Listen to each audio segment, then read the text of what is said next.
Petite chanson pour toi, Artus. Oui. En do. En do comme l'harmonica. Vas-y, fais-moi un test. Vas-y. Ça, normalement, ça... Voilà, tu vois. Vous pourrez vous le passer. Ça suffit, merci. Je perds l'herpès. En 1987, Artus arrive sur la planète.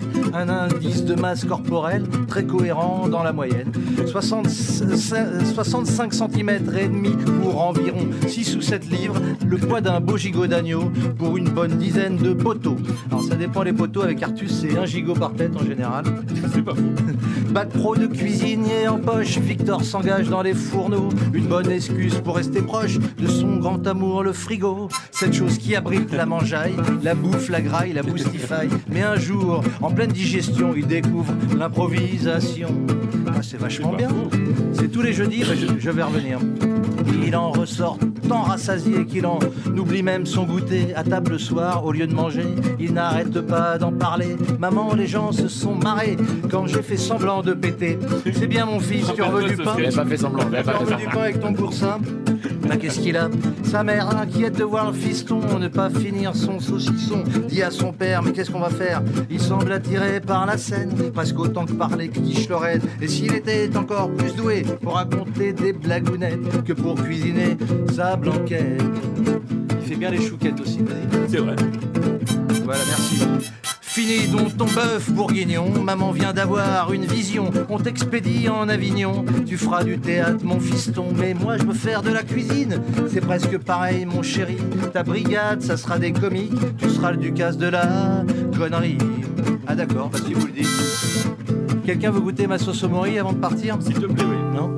Et à la fin du festival arrive un truc qui va changer. Sa vie est pour l'éternité. On l'invite à participer à l'émission Laurent Ruquier. Les gens l'arrêtent dans la rue. Ah si seulement ils avaient su comme il cuisine bien le merlu. C'est bon, j'ai eu la chance, je vous le confirme.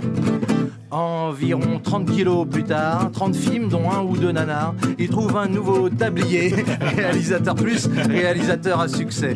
Non Artus, je parle pas du dessert, je parle des films qui font du chiffre, ceux qui restent en roue de l'affiche te font dire le fric, moi je m'en fiche.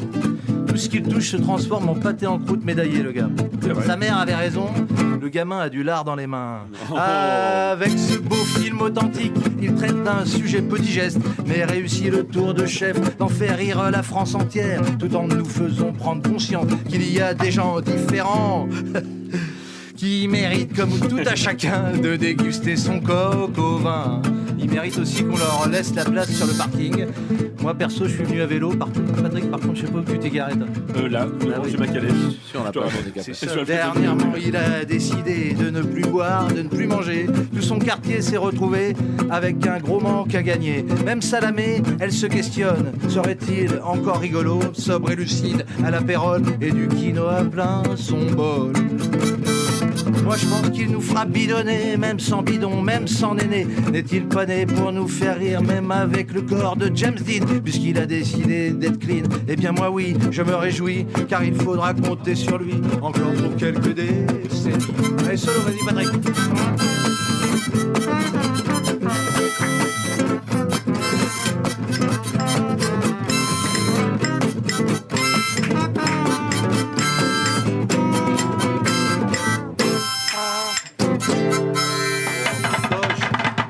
Bravo! Bravo, mon Bravo. boulot. Regarde.